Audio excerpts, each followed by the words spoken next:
papaano po kung napakabigat at napakasama ng kasalanan na nagawa sa iyo ng isang kapwa-tao na halos nakawasak o nakasira ng iyong pagkatao, kinakailangan po ba talagang sila ay ating patawarin?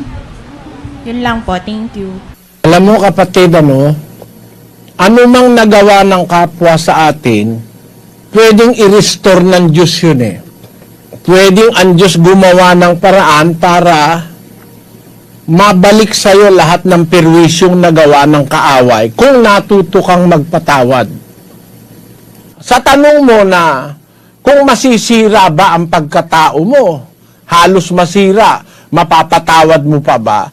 Pag sinabi ng Diyos patawarin natin, wala namang sinabing ang patawarin lang ninyo yung maliliit na kasalanan.